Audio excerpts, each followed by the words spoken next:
Hello, everybody. Welcome back to the Ietsie Klein channel. I'm your host, Gertruida, and we have had quite a long break, haven't we? So I think I saw you guys last end of July because I remember that I still wanted to talk to you guys about the chalk fundraiser that I went to in the beginning of August. And then I got sick and I just stayed sick. So I picked up a bit of an ear infection and that has activated my sinus, which ran all the way down my throat. So I got bronchitis. And I've been coughing for a while. So you'll probably hear me cough in this video as well. But I miss you guys too much. At least at this point in time, I don't sound like a frog because up until this week, I have been sounding like a frog because I was coughing so much that I was affecting my larynx. So, yeah, no frog. I do still sound a little bit different to myself. So, yeah, I hope it's not too distracting because I do want to talk to you guys because, a lot has happened. I mean, it is now mid-September, almost end of September. So it's been about a month and a half of things. So I have been sick, so the things have not been varied very much, but they have been plentiful. So one thing that did happen, which I am excited about and very happy, is that I got my very first owned proper spinning wheel. So my husband bought me a Traveler. I'm just going to lift it up a little bit here so you guys can see. It is quite a big boy. I have been spinning so much on it, so it's a bit hard to show you guys now what I have been spinning because I haven't washed any of it. So it doesn't quite look how it's supposed to look. So what happens with yarn is that it blooms. So I'll put up some photos here so you guys can see the colors at least. But when you spin yarn, you have a very tight yarn, and then when you actually wash it, then all of the fibers opens up again and then it blooms and then it looks completely different to what it looks like on the photo. So yeah, what I am also very, very happy about the Traveler is that it comes with Ashford's new 130 grams bobbins. So they are a little bit bigger. Just hang on, I've got a standard double drive bobbin here. So this is a standard double drive bobbin. So you can see it's got the double drive section over there. And then this is the new 130 gram bobbin. So you can see that they can take quite a bit more capacity because essentially what they've done is made the width of the discs a little bit wider and then made them the same size. So this one has a large side and a smaller side. So this bobbin is a 100 gram bobbin. Yeah, I'm very happy about this. It does give me a lot of freedom in terms of what I make, and it's super fun. I have taken some photos before I assembled the wheel, so I'll put them up here as well while I talk. What I have done is that I finished the wheel with Danish oil.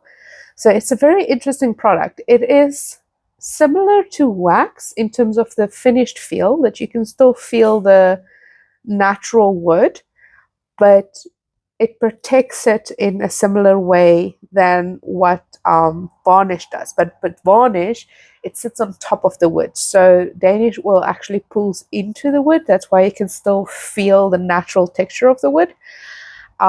It's not 100% protection though. So what has happened with my wheel is I wasn't paying attention and I was sick. So I was spinning barefoot and I have little tootsie marks on my pedals at the moment, which is fine because you can just buff those off, reseal it, or make covers for it and then you won't even see it. I don't know what I'm going to be doing. Asia did recommend to maybe make pedal protectors for it with cotton or something like that. So I'll think about it and do it when I have the capacity and energy for it. But until then, I will keep spinning. You can probably see from my photos as well that I've put up that I've been spinning very thinly. So this wheel does have a 14:1 ratio, which is a fair bit faster than the wheel that I have been spinning on before has, which has the highest ratio is about, I think, 8.5 or 9:1. So it's about a third faster, which does mean that the tendency to spin thinner is there when you're on that fast ratio, which is really nice. I'm enjoying it. I am enjoying spinning thinner again as well. I've enjoyed my foray in the thicker side, but reality is that I don't use thicker yarn as much. So yeah, I have been spinning up the storm though. Like, there is other yarn here. Let me just quickly grab it. So I've given AJ ones that I've spun for her already, but this one I've spun on my, well, not my, AJ's traditional. We've been swapping for a little bit. So yeah, this one was from a ball and floss braid that was hanging around here. And then the other one I've actually spun from my Karua Winter Wool Festival bat, which came from Gertruida. So this one has a lot of silk in it. It is very, very thin in comparison to what I usually spin. Like, even this is considered thin in comparison to what I usually spin. So you can see the two together. I'm going thinner and thinner and thinner, and it's really fun. I'm enjoying it. It's really, really nice because spinning doesn't take a lot of brain effort. It's just working with your hands, feeling the fiber, and following your joy. In this period, in August specifically, Black Cat also turned 1 officially. So she's done a anniversary kit, which I haven't started yet with because I've been keeping it to start the Westness Mystery knit along with. So it came with 4 skeins of yarn. Let me just orient them with the labels the right side. Oh, there we go. 4 skeins of yarn. So these are really Black Cat Soul's colors. Like, she recently put out a yarn saying Black Cat Soul, and it's like dark with rainbows, but I know it's this. This is it. It also came with a project bag. So it's got the kitty at the back, and then embroidery on the front, and then this lovely sage green, which I know is also one of her favorite colors. Really happy with this bag as well. It is lovely. So I did, I think, do an unboxing video of everything that was in there for Instagram, so you can go check on my reels if you want to see more details about the particular kit. But I do want to talk about the Westness MKAL that's coming up. So as I'm sitting here now, today is the 25th of September. So it's going to be starting not next week, the week after that, on Thursday. So that would be, I think it's the 4th of October, or close to the 4th of October, 2nd of October. 4th of October is another Girl Code workshop. So I have been going back and forth about what colors I want to use. You should see my table. Like, it's just different MKAL combinations from my stash, because traditionally I don't buy yarn for the MKAL, because I have found that when I buy yarn and I start knitting with it when the MKAL starts, and the contrast isn't working because it's a mystery pattern, you don't know what you need to do, then I get so frustrated, and then I don't want to continue because my kids' yarn didn't work out. So that happened to me one year, and then the next year the techniques was just so frustrating, and I kept looking forward to the videos, and what I found was, because I look ahead and I know, okay, we're going to knit up a square. It was the gradient that this happened to me. We're going to knit up a square. Then my mind keeps going, but I can design any square as long as it ends with X amount of stitches on the end. And then I overwhelm myself with too much options, too much variance in terms of what you can do differently, stitches you can do differently, textures, whatever. And the gradient was also a funny one because the original design ended up being a bit questionable. So there was a change to it, which did impact my flow as well. So yeah, that happened. And then last year, when I did the MKAL, I did it full mystery, and golly, I enjoyed it. So first of all, last year's MKAL, I dyed yarn myself. So I didn't buy a kit, which did make the process a little bit less intimidating, because if I wanted something different, I could easily get something different. It wasn't a problem, without feeling guilty about the kit. So then I also didn't participate in any social groups. I did it fully blind. I didn't look at other people's photos. I didn't jump ahead on the video. There was, I think, one place where the description in the text didn't 100% make sense where you should start from. So what I did was I explained to my husband, this is the construction. This is what you're going to see in the video, because I could show him the pieces that I've knit, right? And then I told him, you need to watch the video and then look whether he has the circles this way around or that way around on the video when he starts picking up stitches. So he watched it for me, like separately in a different room, and then came back and told me, okay, it's this way around. So that was super fun. And I'm probably going to do it that way this year as well. But with the caveat that I'm using stash yarn, mostly because I don't have the energy to dye. I'm sick. No, not sick. So I've been looking at my stash. I've got a large stash. As you can tell, I have a really large stash. I have surprisingly a large amount of semi-solids as well, which I'm as surprised by as you. So I had a lot of different options. I've been going back and forth. I've been sending photos to my social groups, like for Waste Crafting Community and internal smaller little groups, and I've been asking advice. But we have settled on a kit, and it's interestingly from two different dyers. So the kit we have settled on is, let me just grab them. Yeah, these. There we go. So I have a purple and a green from Luna Fibers. And then I have this lovely pink and teal from the anniversary kit from Black Cat. So as you can tell, it is very spring, very fun, very colorful.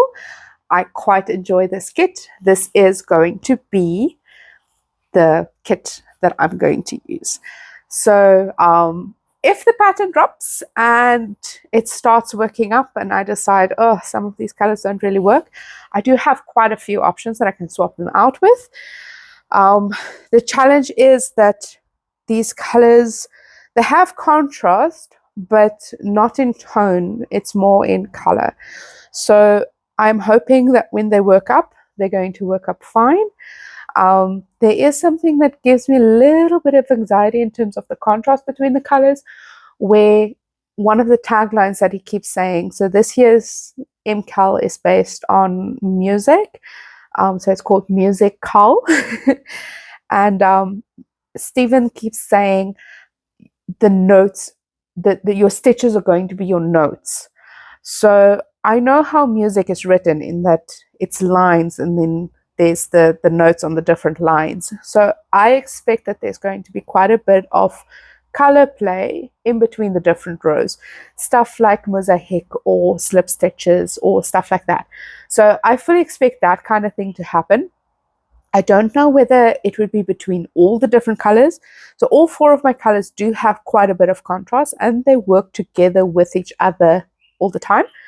I am going to swatch for it this coming Wednesday with AJ, because I just want to see what it works up as so that I can see what is the actual contrast between the colors. So what I'm planning on doing is not necessarily making a wide swatch, but rather a long swatch so that I can play off the colors between each other. So for example, have one line of blue, one line of pink, blue, pink, and then blue, green, and then blue, purple, and then repeat that for the other combinations, so that at the end of the day, I've got 1 by 1 lines of quite a few repeats of all the different colors, and I can see how they actually sit right next to each other, and whether I want to swap something out preemptively. So yeah, that's my plan. I'm very excited, as you can probably tell. Very, very excited. I really like the MKAL. It is one of the highlights of my hair. It is a very difficult thing to participate in because it does require you to knit quite a lot in a week, because every Thursday you get a new clue. And it can feel intimidating if the new clue arrives and you haven't finished your clue from the previous week yet. On that note, I do support Stephen West's saying of embrace your pace, of going as fast as you can.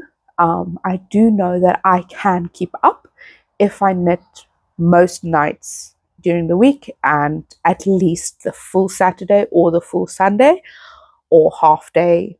Either way, I need to get at least 8 hours of knitting over a weekend, and then every night I need to knit 2 to 4 hours. So each section is probably about 16 hours worth of knitting, give or take. So yeah, as you can tell, it's a lot of knitting. So yeah, what else have I been up to? I have started a new quilt pattern. So this one, let me just grab the name here quickly.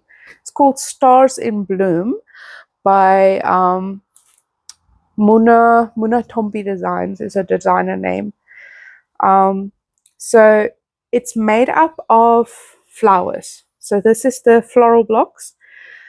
Her direction is to have the flowers in the same combination on all blocks, but she has the same backing color for all blocks.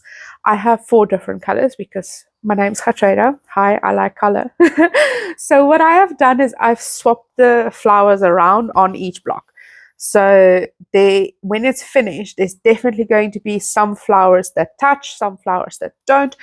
The only thing that I have done is I've kept all the stems all the same, and I'm planning to have the leaves of each stem match the stem, so that that is the only homogeneity, I guess, that you can say that I've kept by it. I have done the blanket stitching for 4 blocks. I still have 4 more blocks where I need to do the blanket stitching. But while I was very sick, I cut out all these pieces because it doesn't take a lot of energy to just sit there with a scissor going. Burp, burp, burp. So yeah, that was fun. Kept me sane because I don't like being sick, guys. Then the other thing that I've done is I've worked a lot on my hibernating shawl. So I have put a photo of this one on Instagram when I got to, I think it was just about the end of the second portion of slip stitches. Sorry, there's 5 yarns attached at the moment. So I'm currently working with 5 colors simultaneously, at least not in the same row, but yes. So this is the shawl. I have done this one before. I did it in like very gentle pastel-y teals and purples and pinks, and this one is a lot more bright. I love it. So it starts off with this beautiful slip stitch section that looks like sun rays, and then you've got the slip stitch rows, and then it's garter stitch rows where I've added some interesting purple stripes in, another slip stitch section, and then another mosaic type of slip stitching kind of situation going on there, and then your last slip stitch section. So as you can tell, I'm in my third row here. What I am doing differently from the pattern, which annoyed the living daylights out of me the first time I did it, is as the pattern is written, is that you knit 7 stitches, you slip a stitch, 7 slip. So then you end up knitting and slipping and knitting and slipping all the time. You're counting every single row. So every single row becomes a little bit painful to make for me personally, because I just want to knit. I don't want to count. I don't want to slip. I just want to knit. So what I've done is all of the slip stitches I've put on little stitch markers. The bulb ones, the super cheap, plentiful ones. And then when I get to the next row, when you've got to slip more, or the next section when you've got to adjust, I basically just open them and rearrange the stitches. And then when I get to the cabling section, which is where you've got this beautiful effect happening, then I arrange my stitches before I knit them every time. So this way, instead of having 12 rows of minor pain and then 1 row of very high key pain, because doing the pulling and the cabling and the everything when you do it, it's painful for me. So when you do that, then first of all, pulling the stitches when they're being slipped is a bit hard. So I've done it in the beginning section because it wasn't so much, but you can see how it still pulls up quite a bit and makes the fabric that you have here a lot shorter. Whereas on this section is where I started doing the stitch marker technique. So now, because it's on a stitch marker, you can actually pull the stitches out and lengthen them the right way, and then it gives a lot more space for the slip stitch section so that it can expand a bit more. So then you end up having 1 row of minor pain, 5 rows of joy, 1 row of minor pain to adjust all of your stitch markers and pick up stitches, 5 rows of joy, and then 1 row of high pain. So then, with other words, instead of having 11 rows of minor pain and 1 row of high pain, I end up having only 2 rows of minor pain and 1 row of high pain. Well, in the beginning. Once it starts going, you're going to have only 1 row of minor pain, 1 row of high pain. So, yeah, it's good. I like the adjustment. It sounds very complex when I try to describe what I'm doing. If you've ever knit the pattern, you would maybe have a little bit more of understanding of what I'm doing. But yeah, I think that this will allow me to actually do the final row of slip stitches, because the first time I made this shawl, I was like, bruh, either I'm not going to do the final row of slip stitches, or I'm not going to finish this shawl. Like, those are the 2 choices. Either or. I'm not going to finish the shawl if I have to do 1 more row of slip stitch nonsense. So then I just did it. And I finished the shawl at least. So after this section, where there's now three bits of slip stitches still left, there's a beautiful chevron border that I got to do, and then I'm done with the shawl. So this one I started beginning of August. Typically it takes me about 2 months or so to finish a shawl, but yeah, I haven't been exclusively knitting on this, but a lot, because it is a lot more mindless than my other stuff that I typically do. But yeah, I love it. It's beautiful. The colors. So yeah, cool. I have now been talking your ear off for nearly 25 minutes. So I'm going to stop here. This is everything that I wanted to talk about, everything that I wanted to show you guys and catch you up on. For those that are curious about my health, I am working quite closely with my doctor to try and work out what's going on. We are doing tests, we are making adjustments and doing what we can to not get sick as often as what I do, because I've been getting sick every month since November last year. So yeah, we're doing the best we can. But yeah, cool. That is it for this episode. Thank you for catching up with me, and hopefully I can get back to weekly posting, because gosh, I miss you guys so much. Awesome. Thank you for hanging out with me, and I'll catch you in the next one, hopefully. Bye.